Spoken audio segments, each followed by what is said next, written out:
Good morning students. हम chemical kinetics पढ़ रहे थे, उसमें अभिक्रिया वेग की ताप पर निर्भरता के बारे में अध्ययन कर रहे थे। तो पिछले क्लास में हमने देखा था कि अभिक्रिया वेग ताप पर किस प्रकार से निर्भर करती है।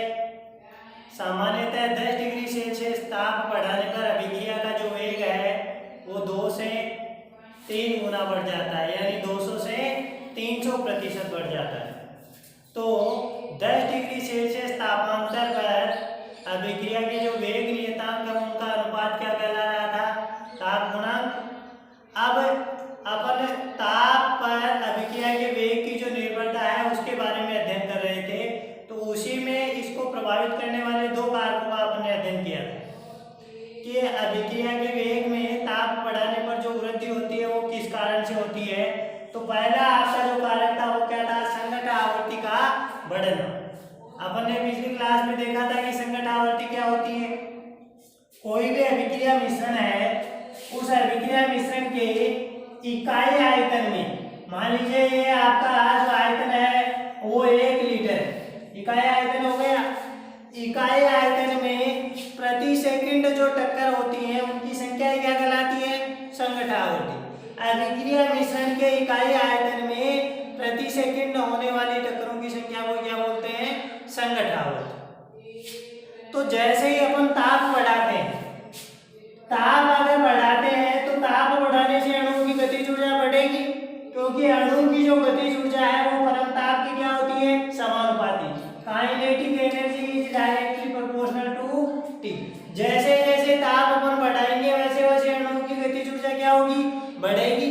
अब अगर अणुओं की गतिज ऊर्जा बढ़ेगी तो उनके मध्य होने वाली जो टक्करें हैं उनकी संख्या भी बढ़ेगी। अरे इकाई आयतन में क्रियाकारक अणुओं के मध्य होने वाली जो टक्कर है उनकी संख्या भी क्या होगी? इंक्रीज होगी। अगर इनकी संख्या इंक्रीज होगी यानी संघट्ट आवृत्ति बढ़ेगी। तो संघट्ट आवृत्ति अगर बढ़ती है तो इससे जो अभिक्रिया का वेग है उसमें वृद्धि होती है। अब आपने पढ़ा था कि सामान्यतः 10 डिग्री सेल्सियस ताप में वृद्धि करने पर अभिक्रिया का जो वेग है वो 200 से 300% बढ़ता है। अब ये प्रयोगों के आधार पर ये निश्चित हो चुका है कि अगर आप 10 डिग्री सेल्सियस ताप बढ़ाते हैं तो इससे संघट्ट आवृत्ति में जो वृद्धि होती है उससे अभिक्रिया वेग में कितना योगदान होता है? 3% योगदान होता है। कितना? 3%। ये देखा गया है कि टेम्परेचर को 300 केल्विन से 310 केल्विन करने पर संघट्ट आवृत्ति के बढ़ने से अभिक्रिया वेग में कितनी प्रतिशत वृद्धि होती है? 3% वृद्धि। तो जो बच गई वो वृद्धि किस कारक की वजह से होगी? दूसरा वाला कारक। कौन सा कारक है? प्रभावी टक्करों की संख्या में वृद्धि होना, अर्थात F।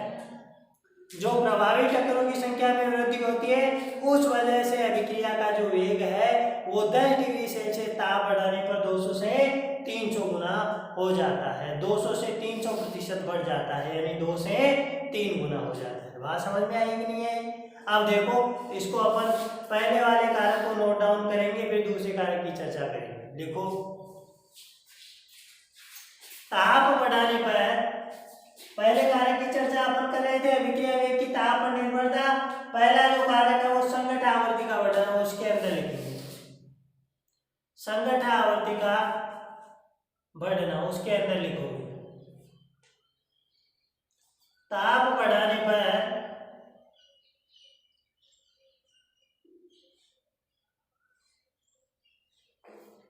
अणुओं की गतिज ऊर्जा में वृद्धि हो जाती है।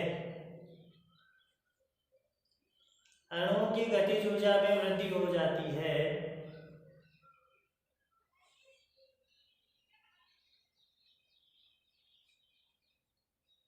जिससे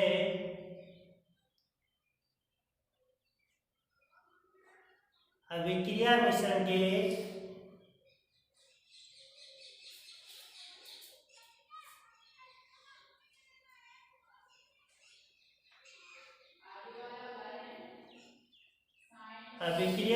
के इकाई आयतन में प्रति सेकंड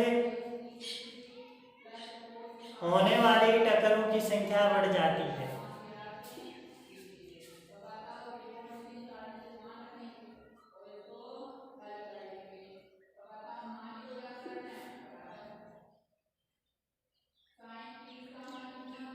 क्योंकि अणुओं की गतिज ऊर्जा परम ताप के समानुपाती होती है। क्योंकि अणुओं की गतिज ऊर्जा परम ताप के समानुपाती होती है।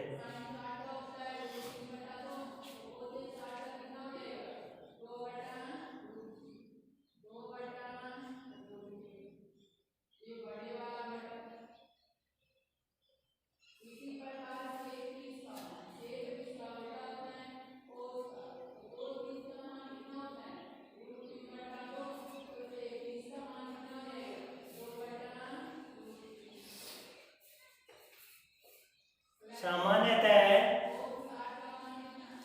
तापमान को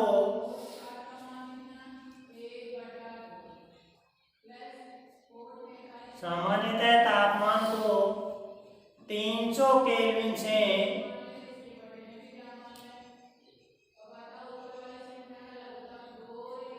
310 केल्विन तक बढ़ाने पर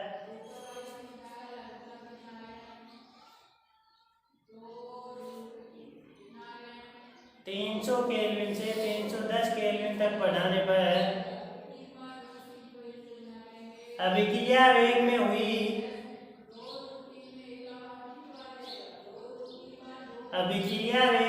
वृद्धि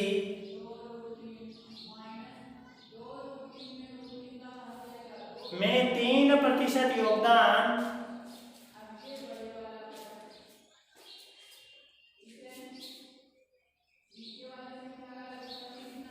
3% योगदान संगठ आवर्ती का बढ़ना होता है।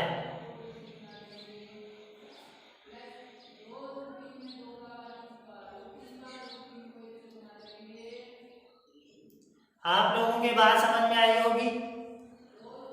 10 डिग्री सेल्सियस टेम्परेचर बढ़ाने पर अभिक्रिया का जो वेग है वो 200 से 300% हो जाता है। होता है नहीं होता?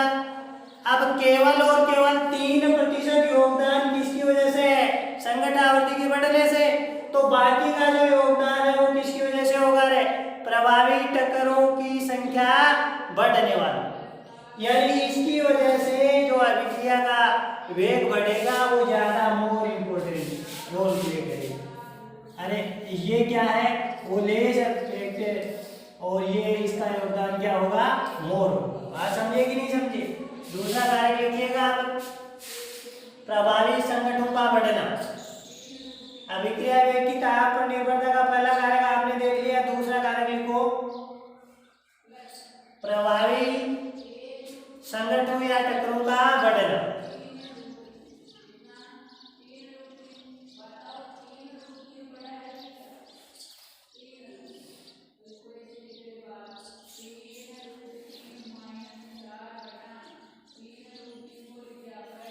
इसके बारे में लिखिएगा, इसे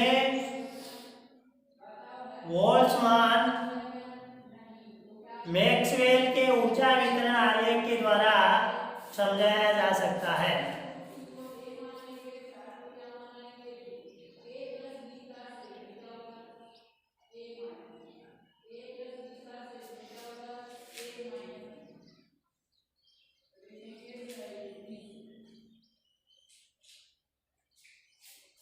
अब देखो ये बोल्ट्जमान मैक्सवेल ऊर्जा वितरण आलेख है क्या?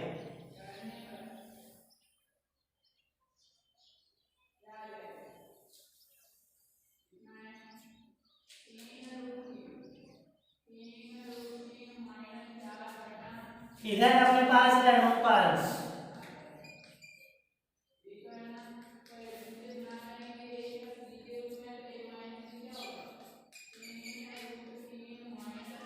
और इधर आपकी क्या है?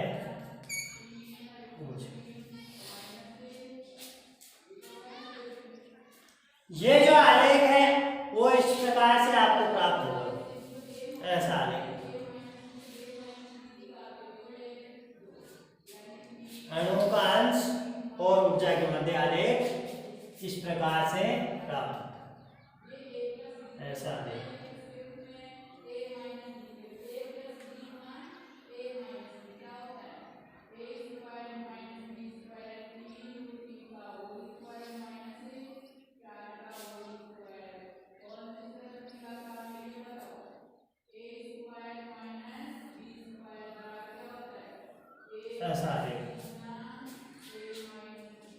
यहाँ पर इधर जैसे जैसे एक्स एक्सिस की तरफ अपन बढ़ रहे हैं वैसे वैसे ऊर्जा बढ़ रही है कि नहीं, वैसे वैसे ऊर्जा बढ़ रही है अणु की।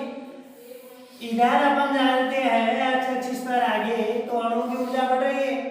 अब अणु की इधर ऊर्जा बढ़ रही है, यहाँ पर अपन मान लेते हैं कि ये ऊर्जा है वो अणु की सक्रियण ऊर्जा के बराबर ऊर्जा आ गई। कौन सी ऊर्जा? सक्रियण ऊर्जा के बराबर। इतनी ऊर्जा जिन अणु के पास होगी वो क्रियाकारक अणु किसमें बदल जाएंगे? उत्पाद में परिवर्तित हो जाएंगे। अब इस कर्व का ग्राफ का जो एरिया है वो अणु को प्रदर्शित करेगा, अणु की संख्या को। ये अणु का अंश जो है इनके पास सक्रियण ऊर्जा से ज्यादा ऊर्जा है। अरे देखो कोई भी अभिक्रिया पात है वो इस प्रकार से संपन्न होती है। तो सक्रियण ऊर्जा क्या होती है? वो ऊर्जा जैसे क्रियाकारक अणु किसमें परिवर्तित हो जाए? उत्पाद में परिवर्तित हो जाए तो वह न्यूनतम ऊर्जा क्या कहलाती है? सक्रियण ऊर्जा कहलाती है। अगर अभिक्रिया अग्र दिशा में जा रही है, ये रिएक्टेंट है, ये क्या है? प्रोडक्ट है। तो इन क्रियाकारक अणुओं को उत्पाद में परिवर्तित होने के लिए इतनी अतिरिक्त ऊर्जा दे दी जाए तो ये क्रियाकारक किसमें परिवर्तित हो जाएंगे? उत्पाद में बदल जाएंगे, क्योंकि ये ऊर्जा है वो क्रियाकारक अणुओं की क्या है? औसत ऊर्जा। ये तो इनके पास पहले से है और ये एक्स्ट्रा एनर्जी अगर आप दे दो कम से कम क्रियाकारक अणुओं को तो वो किसमें परिवर्तित हो जाएंगे? उत्पाद में परिवर्तित हो जाएंगे।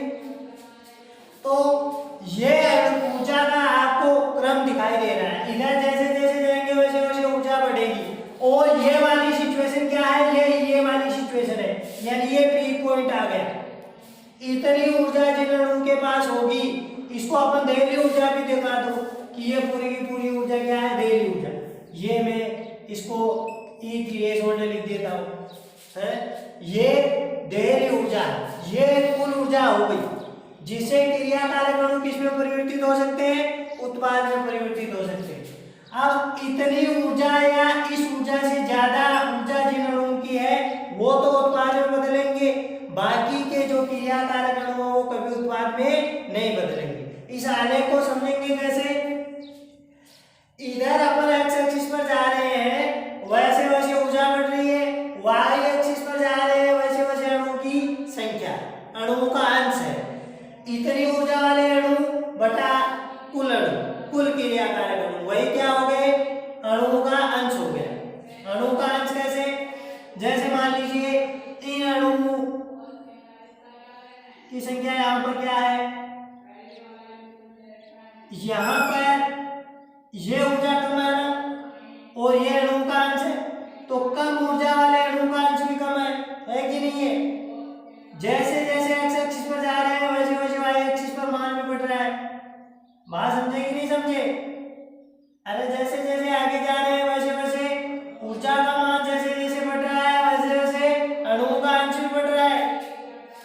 ये आपके पास आलेख आया है, यहाँ पर ये आलेख आया कि आया? ये ऊर्जा का कौन सा मान हुआ? देखो ये तो इधर तो अधिक ज्यादा ऊर्जा हो गई, इधर बहुत कम ऊर्जा हो गई। तो जिन अणुओं के पास बहुत कम या बहुत अधिक ऊर्जा होती है उन अणुओं की संख्या भी कम होती है। अरे ये ग्राफ अणुओं की संख्या को ही तो प्रदर्शित कर रहा है। जिन अणुओं के पास बहुत कम या बहुत अधिक ऊर्जा होती है उन अणुओं की संख्या क्या होती है? बहुत कम होती है। उन अणुओं की संख्या क्या होती है? कम होती है। अधिकतर जो अणु है उन अणुओं के पास क्या होती है? मध्यम ऊर्जा होती है। कौन सी ऊर्जा होती है? मध्यम ऊर्जा। देखो ये इतनी ऊर्जा, ये न तो बहुत कम है न बहुत ज्यादा है, ये कौन सी ऊर्जा है? मध्यम ऊर्जा। बात समझ में आई कि नहीं आई? तो मध्यम ऊर्जा वाले अणुओं की संख्या क्या है? बहुत अधिक है। इसको हम क्या बोलते हैं? अति संभाव्य गतिज ऊर्जा। क्या बोलेंगे? अति संभाव्य गतिज ऊर्जा।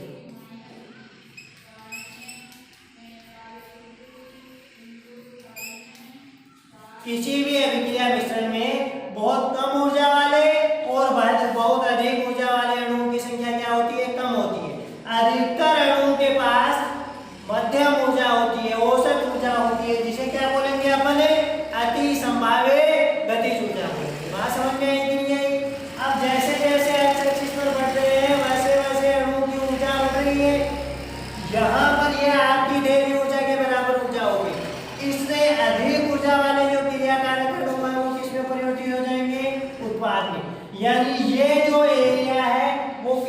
प्रदर्शित कर रहा है? उत्पाद को प्रदर्शित कर रहा है। किसको? उत्पाद में जो क्रिया कारक अणु परिवर्तित हो रहे हैं उसको प्रदर्शित कर रहा है।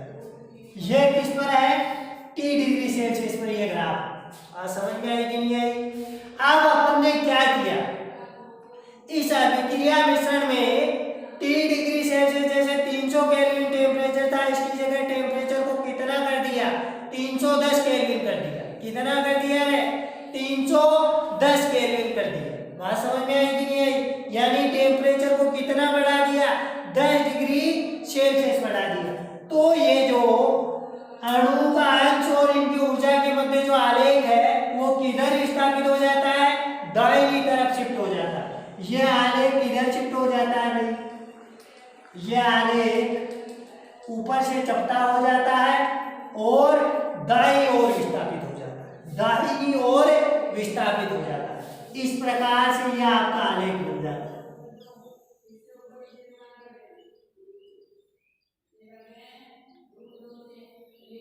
ऐसा आलेख बन जाता है।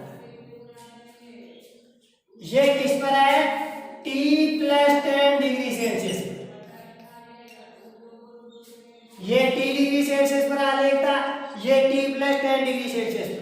आपको सदैव ये ध्यान रखना है कि जो आलेख है, जो ग्राफ है, उसका एरिया पहले के बराबर ही होगा।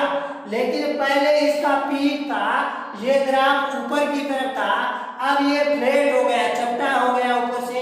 एरिया पहले के बराबर है क्योंकि पहले जितने क्रिया कारक अणु थे अब भी उतने ही हैं। इन अणुओं की संख्या क्या है? समान है। लेकिन ये आलेख है वो पहले की तुलना में चपटा हो जाता है और दाहिनी ओर शिफ्ट हो जाता है। तो देखो, इसी ऊर्जा वाले अणुओं की संख्या पहले की तुलना में अब कितनी हो गई है? ये जो क्षेत्रफल है वो पहले का कितना हो गया? 2 से 3 गुना हो गया। कितना हो गया? 2 से 3 गुना। अब ये जो एरिया है यही किसको प्रदर्शित करेगा? उत्पाद को। तो इतने क्रिया कारक अणु किसमें परिवर्तित हो जाएंगे? उत्पाद में। क्योंकि 10 डिग्री सेल्सियस टेम्परेचर बढ़ाने पर सक्रिय ऊर्जा के बराबर या दहलीय ऊर्जा के बराबर या उससे अधिक ऊर्जा रखने वाले अणु का जो अंश है वो कितना हो जाता है? 2 से 3 गुना हो जाता है। इस कारण से अभिक्रिया का वेग 200 से 300% हो जाता है। बात समझ में आई कि नहीं आई? तो जो इंपॉर्टेंट रोल है वो कौन प्ले कर रहा है?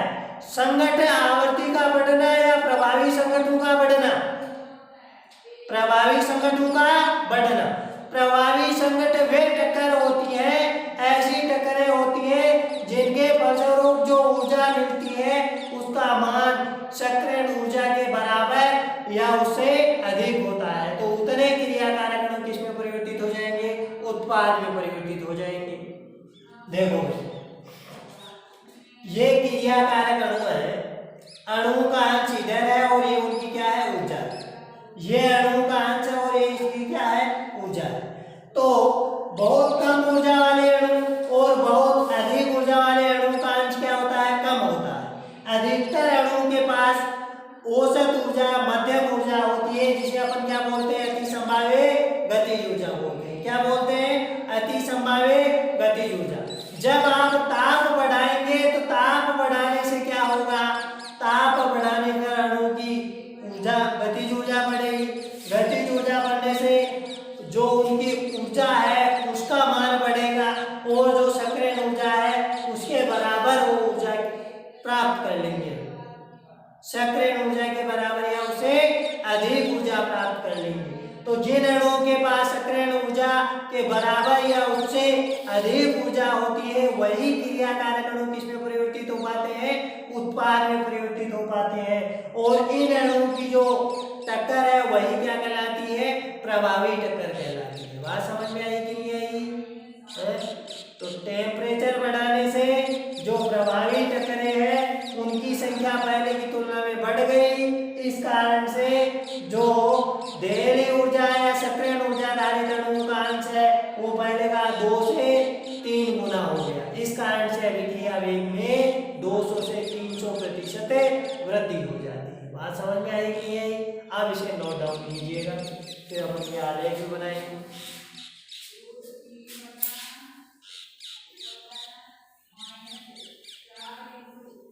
ये सक्रिय ऊर्जा और देह ऊर्जा की जो टर्म है अभी आपको समझाएंगे क्या होती है सक्रिय ऊर्जा, क्या होती है देह ऊर्जा, क्या होती है।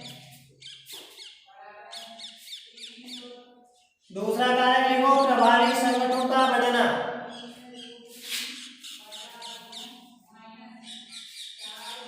प्रभावी संगठनों का बढ़ना।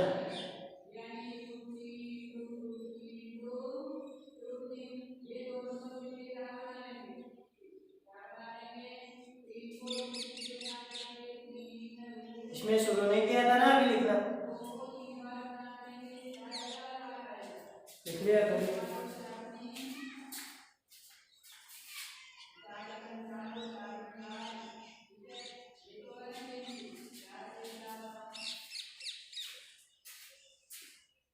ये क्या है, बोल्ट्जमान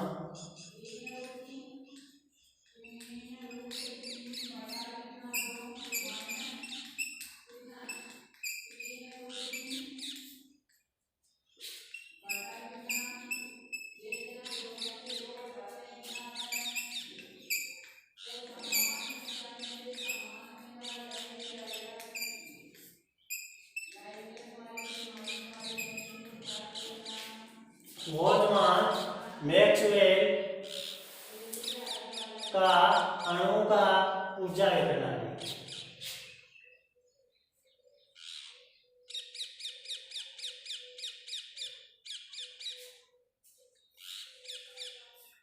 बोल्ट्जमान मैक्सवेल आलेख।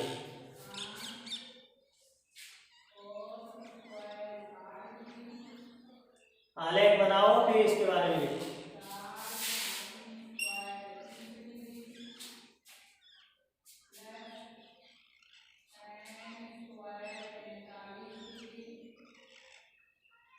लिखेगा इसमें बोल्ट्जमान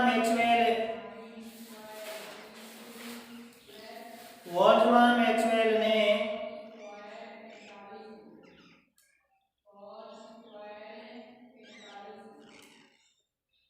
अणुओं के ऊर्जा वितरण को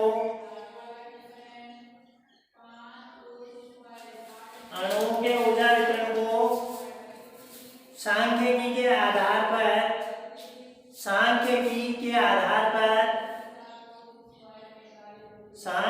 के आधार पर प्रदर्शित किया।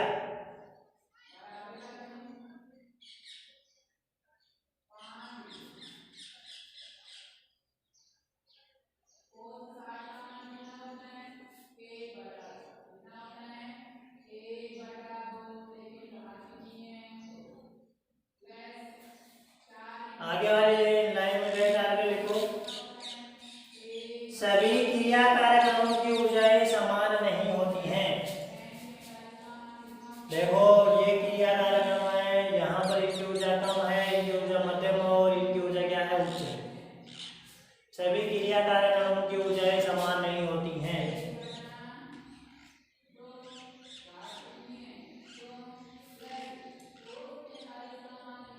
आगे वाले लाइन में डेल डालकर लिखो, ये क्रियाकारक अणु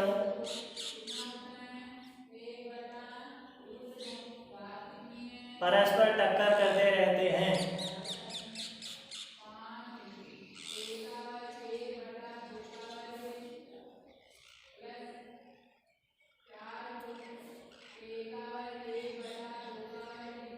जिससे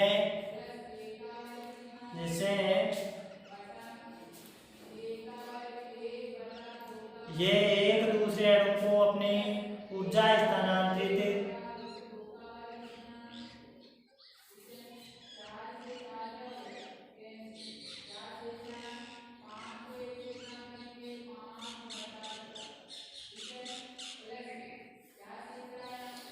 करते हैं।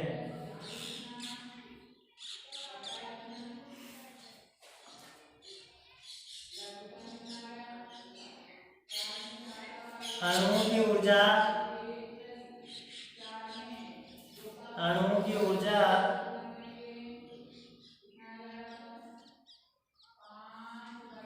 तथा धारित ऊर्जा युक्त अणुओं के मध्य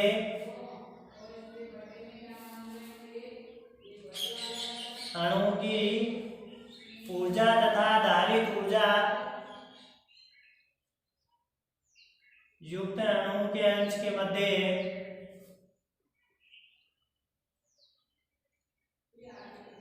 खींचा गया आलेख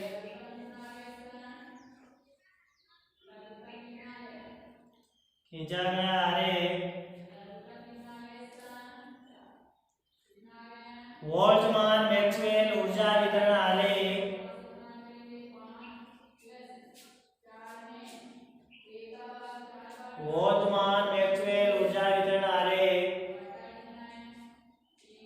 कहलाता है।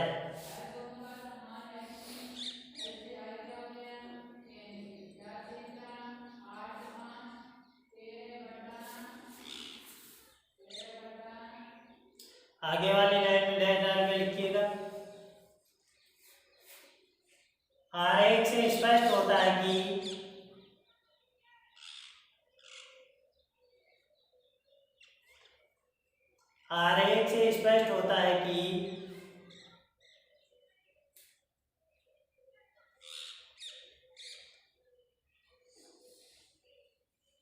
बहुत कम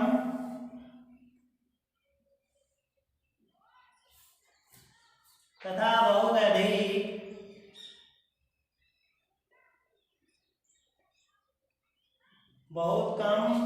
बहुत अधिक ऊर्जा आधारित अणु का अंश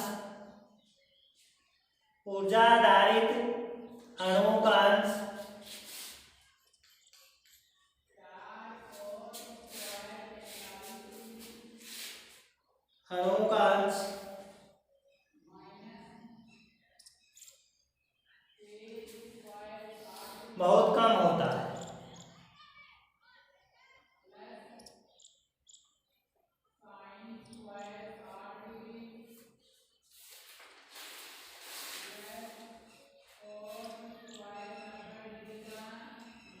अधिकतर अणु के पास, आगे वाली लाइन में डैश डाल के लिखिएगा, अधिकतर अणु के पास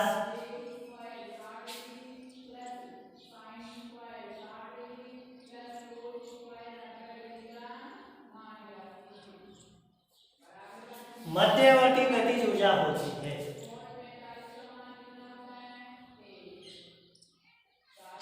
अधिकतर अणु के अंश के पास मध्यवर्ती गतिज ऊर्जा होती है, जिसे अति संभाव्य गतिज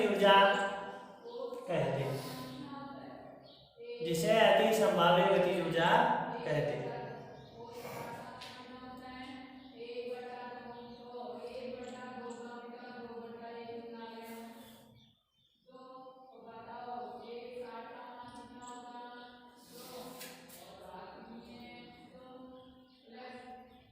आगे वाली लाइन में डैश डाल के लिखिएगा, जिन अणुओं के पास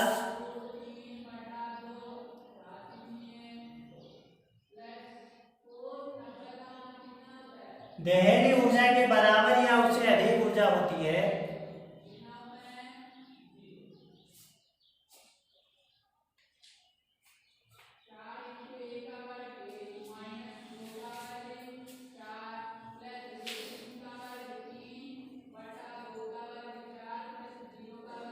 देहली ऊर्जा के बराबर या उससे अधिक ऊर्जा होती है, वे ही क्रियाकारक अणु उत्पाद में परिवर्तित हो पाते हैं।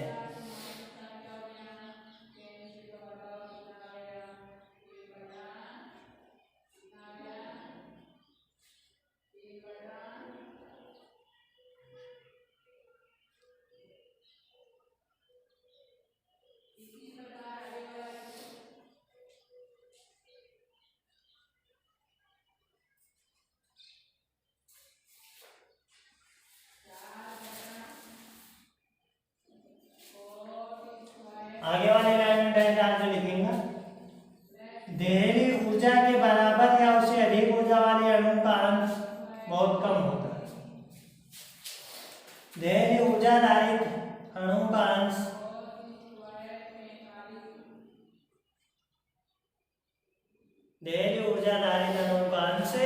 कम होता है, जैसा आरेख में दर्शाया गया है।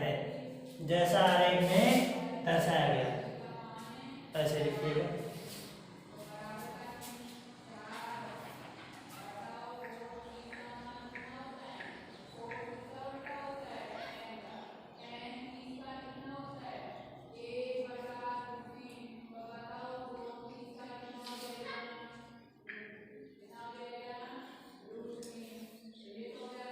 ताप बढ़ाने पर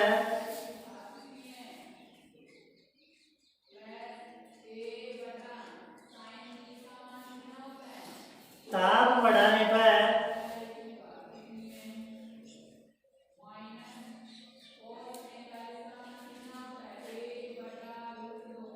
दहली ऊर्जा के बराबर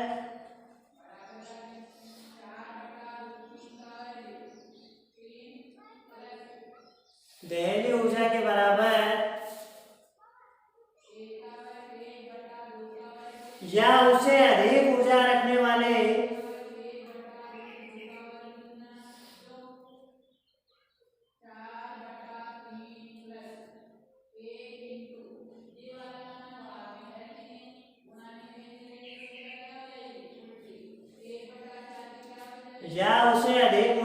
वाले अणुओं का अंश बढ़ जाता है।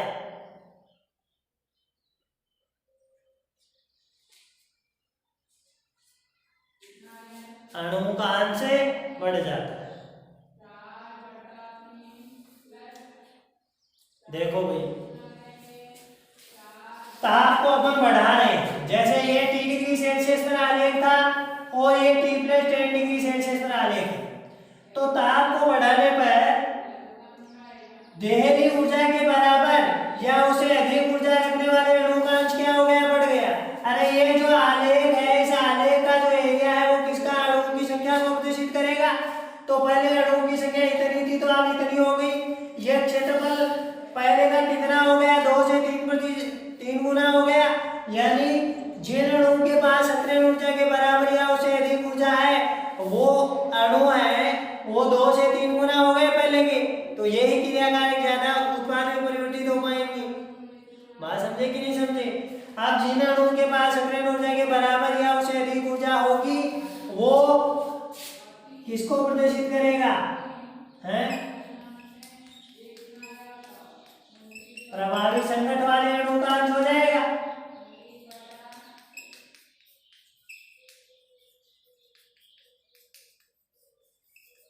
जिन अणुओं के पास सक्रियण ऊर्जा के बराबर या उससे अधिक ऊर्जा होती है, वो क्रियाकारक अणु किस में परिवर्तित हो पाते हैं? उत्पाद में परिवर्तित हो पाते हैं। और इस प्रकार की जो टक्करें होती हैं क्रियाकारक अणुओं के मध्य, उसे क्या बोलते हैं? अपन प्रभावी टक्कर बोलते हैं। तो जो प्रभावी टक्करों का अंश है वो 10 डिग्री सेल्सियस ताप बढ़ाने पर कितना गुना हो गया? 2 से 3 गुना हो गया। आगे वाले लाइन में डैश डाल कर लिखिएगा। सामान्यतः 10 डिग्री सेल्सियस ताप बढ़ाने पर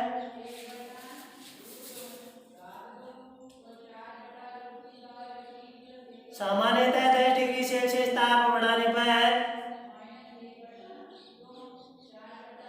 दहली ऊर्जा आधारित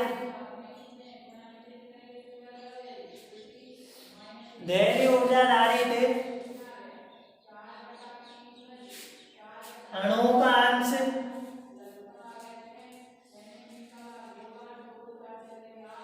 अर्थात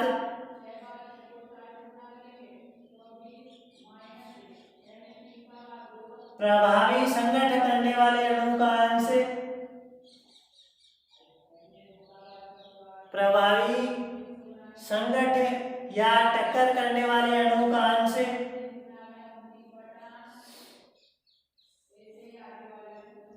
2 से 3 गुना हो जाता है।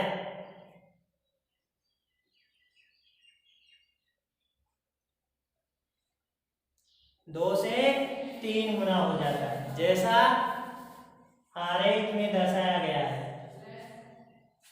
जैसा आरेख में दर्शाया गया है।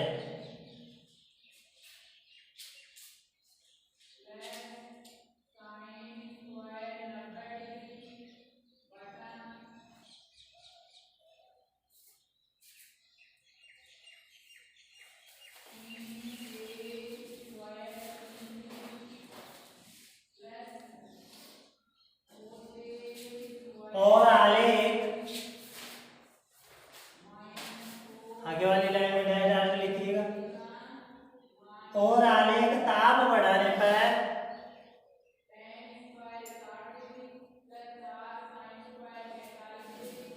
चपटा होकर दाईं ओर खिसक जाता है।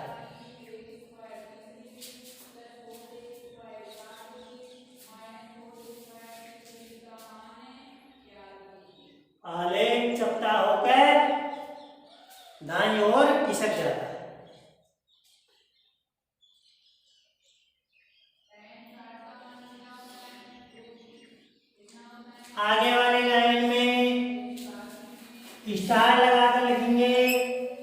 आता है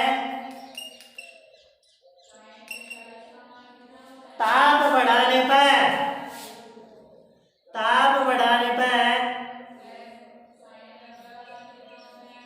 अभिक्रिया वेग में हुई वृद्धि का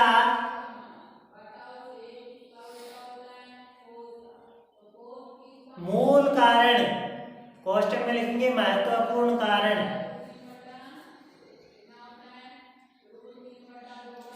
कौन सा है? प्रभावी टक्करों का बढ़ना, प्रभावी टक्करों का बढ़ना।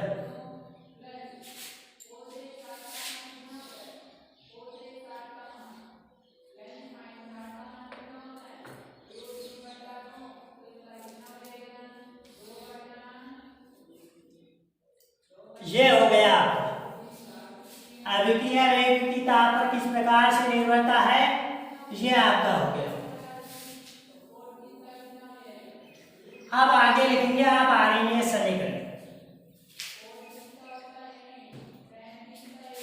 आर्हेनियस महोदय ने एक समीकरण दिया जिसे आर्हेनियस समीकरण के नाम से बहुत जानते हैं।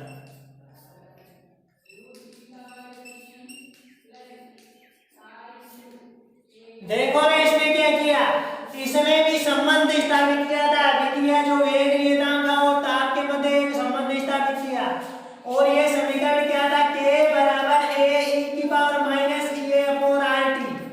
इसका समीकरण क्या था रे? k बराबर a e की power minus e upon RT। इसे क्या बोलते हैं अपने? आर्हेनियस समीकरण। लिखते जाओ। k क्या है? अभिक्रिया वेग नियतांक, अभिक्रिया रिएक्शन रेट कांस्टेंट, अभिक्रिया वेग नियतांक। क्या आपका क्या होगा? अभिक्रिया वेग नियतांक। ये क्या है? पूर्व चरघातांक की नियतांक, पूर्व चरघातांक नियतांक या आर्हेनियस नियतांक भी बोलते हैं इसे।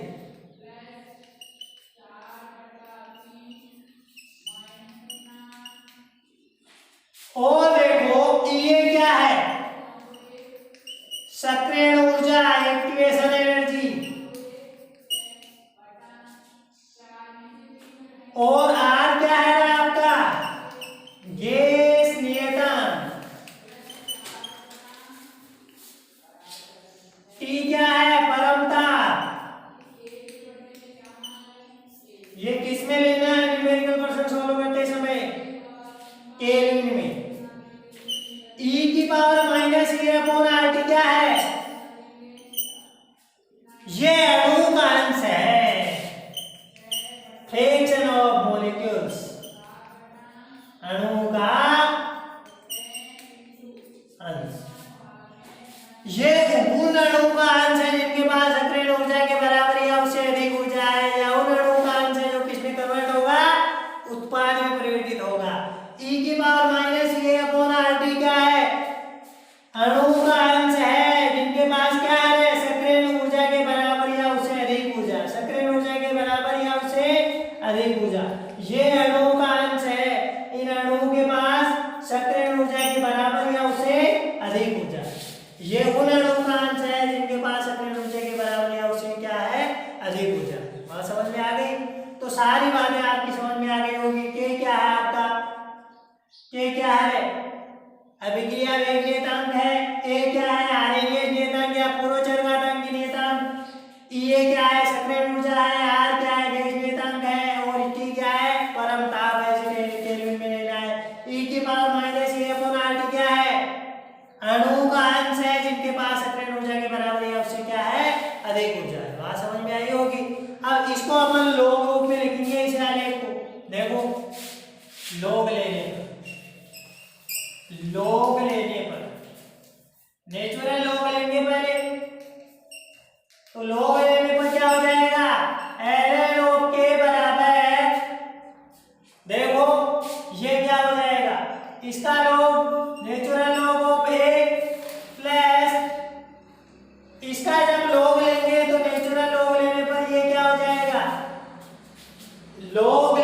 किसका, e की power minus A upon R T का, e की power minus A upon R T. तो इसका जब लॉग लिया जाएगा तो ये क्या हो जाएगा, e अपॉन आर टी, यानी ln ऑफ k बराबर ln of k minus e upon R T. ये हो गया लॉग बेस 10 में परिवर्तित करने पर, लॉग बेस 10 में कन्वर्ट करेंगे। आपको पहले भी बताया था ln ऑफ z बराबर 2.303 लॉग बेस 10 ऑफ z, ऐसा होता है कि नहीं। तो इसी तरह इसको लिखो 2.303 लॉग बेस 10 ऑफ k बराबर 2.303 log base 10 of a minus A upon R T, ऐसा हो गया। अब देखो रे पूरे के पूरे इक्वेशन को 2.303 से क्या कर दो, डिवाइड कर दो, तो ये क्या आएगा, log k बराबर log a minus A upon 2.303 are.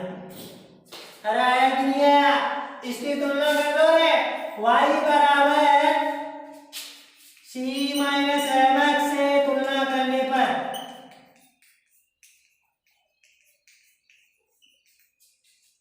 y बराबर c माइनस एम एक्स से तुलना करेंगे तो देखो कैसा आलेख आएगा। y एक्सिस पे क्या लोगे, log k, ये आपका सीधा होगा log a, x एक्सिस पे क्या आएगा रे 1/t, क्या आएगा 1/t, और ये m क्या होगा आपका ये अपॉन 2.303 r। तो इस प्रकार से लिख सकते हैं। देखो यहां पर अपन आलेख ड्रा करेंगे,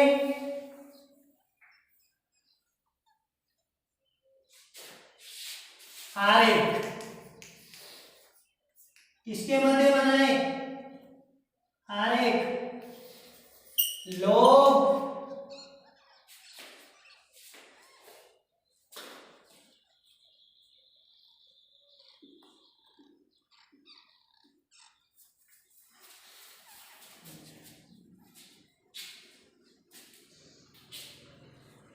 log base 10 log k versus 1/t।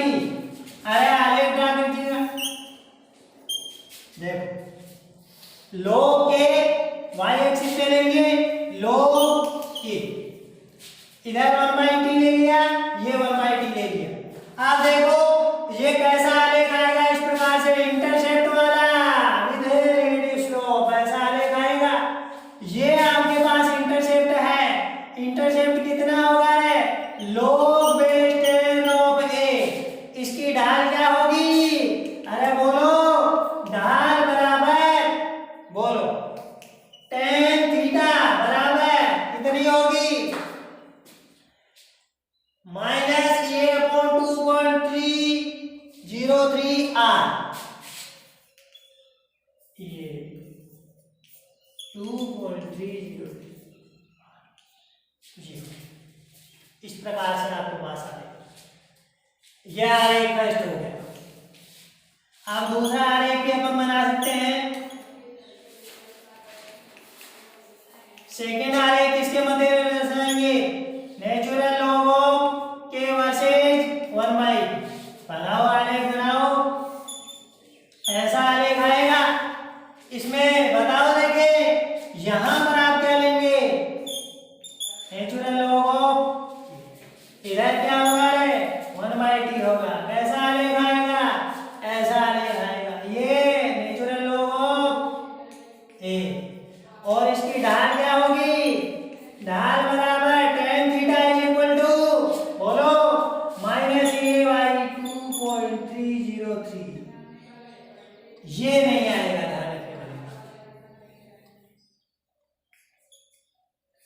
और यहां से इस ढाल को देखकर अपन ये की गणना कर सकते हैं कि यहाँ तो बेस कांस्टेंट है, कांस्टेंट है इसकी वैल्यू, तो ये की गणना की जा सकती है। देखो यहाँ बेस ई होने पर ये वाई आ रहा है, यहाँ पर बेस क्या हुआ 10 हुआ, 0.03 ये दोनों में अंतर है, इसलिए दोनों ही आपके पास यहाँ पर होता है। अब आगे लिखो,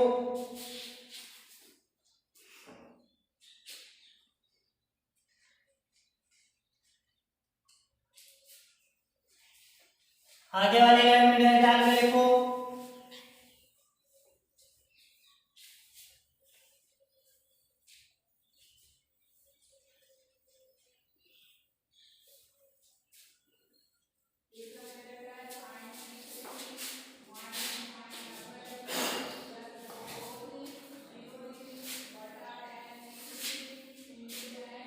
देखो इस आलेख में अपन बता सकते हैं कि ताप से किस प्रकार से के प्रभावित होता है। मैंने क्या बताया था अभी पीछे बताया था 10 डिग्री सेल्सियस तापांतर पर वेग गुणांकों का जो अनुपात है वही क्या कहलाता है, ताप गुणांक कहलाता है। 10 डिग्री सेल्सियस तापांतर पर जो वेग नियतांक है उनका अनुपात क्या कहलाता है, ताप गुणांक। ऐसे बोला था रे, ऐसे बोला था कि 10 डिग्री सेल्सियस ताप बढ़ाने पर जो वेग नियतांक है उसका जो अनुपात है वो 2 से 3 गुना प्राप्त हो जाता है। कैसे देखो, टेम्परेचर बढ़ाने पर ये कैसे प्रभावित होगा, देखो थोड़ा सा ध्यान देना, यहां पर आप लोग ध्यान देना। देखो ये T जब मैं बढ़ाऊंगा, T बढ़ेगा तो ये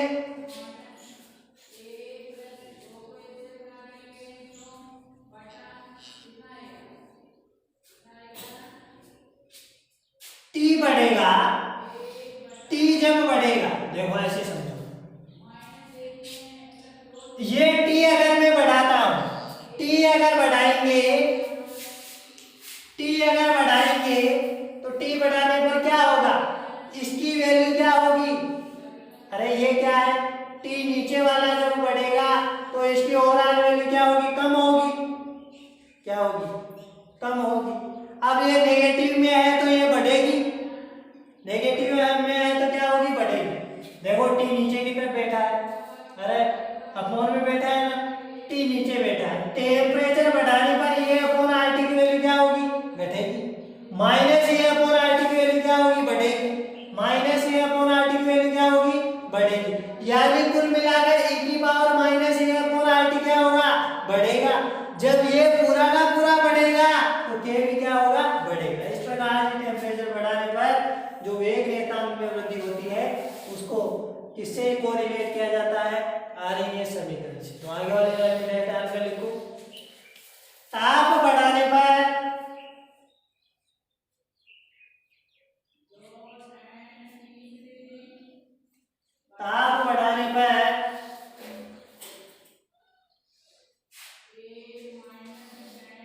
अभिक्रिया के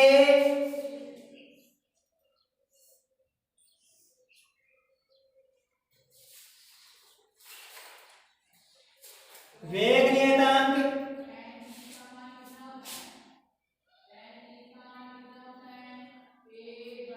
तथा सक्रिय ऊर्जा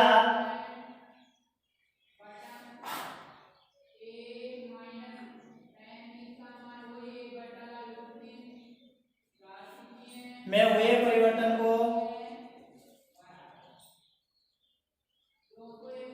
आरएनएस समीकरण के द्वारा समझाया जा सकता है।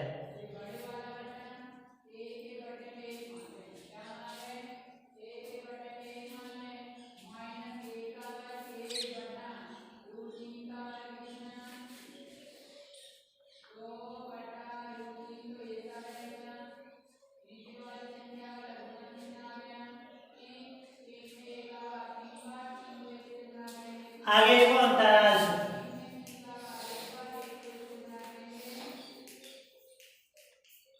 आरएनएस जो समीकरण है उसका अंतराल सूत्र देखेंगे। देखो अभी अपन ने क्या इक्वेशन लिखा,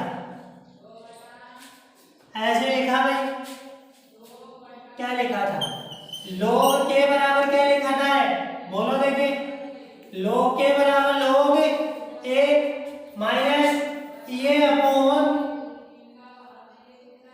2.303 RT, ऐसे लिखा था कि नहीं लिखा था रे।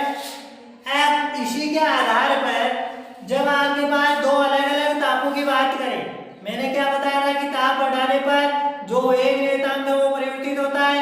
तो मान लीजिए T1 टेम्परेचर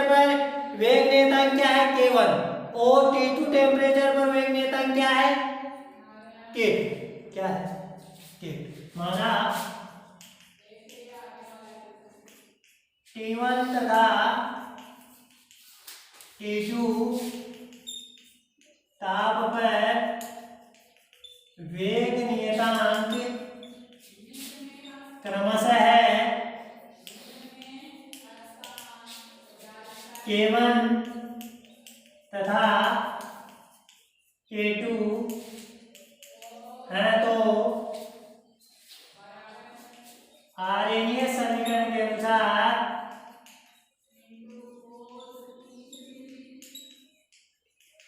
क्या लिख सकते हैं? log K1 बराबर क्या लिखो है छोटू? log K1 बराबर बोलो। log K1 बराबर क्या होगा? log A minus TA upon 2.303 RT1 होगा कि नहीं होगा? अरे जब ताप T1 है तो यहाँ पर केवल लेना है आपको, ऐसे ही log K2 बराबर क्या होगा? log A minus TA upon 2.303 RT2। इसको इक्वेशन नंबर 1 दो, इसको इक्वेशन नंबर क्या दे दिया? 2 नाम दे दिया। तो इक्वेशन 2 माइनस 1 करने पर सब्ट्रैक्ट करो 2 में से 1 तो क्या हो गया? log K2 minus log K1 is equal to, घटाओ दोनों इक्वेशन में से एक दूसरे को, देखो log A minus TA upon 2.303 RT2 ये हो गया। अरे K2 वाली वैल्यू पहले लिख दी, माइनस आगे वाला लिखो log A। अब ये माइनस है, देखो एक बार इसको इस तरह से लिख दो, A अपॉन 2.303 RT इस प्रकार से लिख दिया। अब देखो आप सबको बताया गया है, क्या बताया गया है? log A minus log B, इसकी वैल्यू क्या होगी रे? log A बाई B क्या होगी? A upon B। तो इसको क्या लिख सकते हैं? log K2 अपॉन K ऐसे लिख सकते हैं, बराबर देखो रे log A minus A upon 2.303 RT2 minus log A minus minus plus A upon 2.303 RT ऐसे हुआ कि नहीं हुआ रे? अरे देखो log A से log A कैंसिल हो गया, यानी log K2 अपॉन K1 बराबर प्लस वाली वैल्यू पहले लिख लेते हैं, A upon 2.303 RT1 minus A upon 2.303 RT ऐसे लिख लिया आप लोगों ने। अरे लिख लिया यहाँ पर। अब यहां से कॉमन ले लो, देखो log K2 बाई K1 बराबर A अपॉन 2.303 R कॉमन आ गया, 1 upon T1 minus 1 upon T, ये आपका अंतराल सूत्र हो गया। इसे क्या बोलते हैं? अंतराल सूत्र, आर्यनीय समीकरण का अंतराल सूत्र। जब जो विभिन्न तापांतरों पर, जो अलग अलग तापों पर आपको वेग नियतांक दे रखे हैं, तो इसके आधार पर अपन इसको कोरिलेट कर सकते हैं। इसको थोड़े से अपन आगे एक स्टेप और आगे सोल्व कर सकते हैं। देखो कैसे,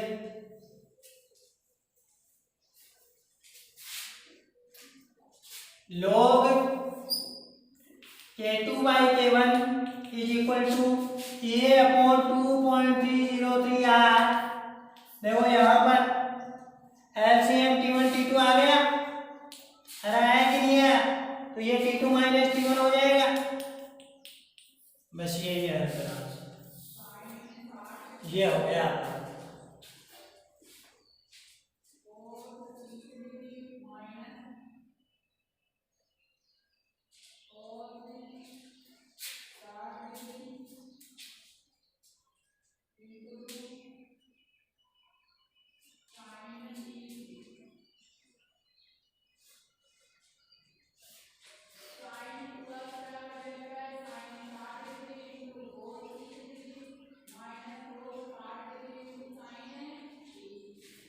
आगे लास्ट टॉपिक इसमें पड़ेगा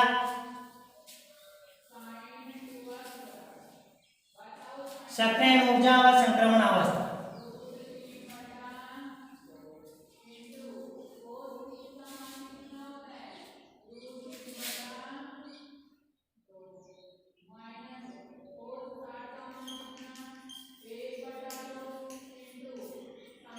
सक्रियण ऊर्जा और संक्रमण अवस्था।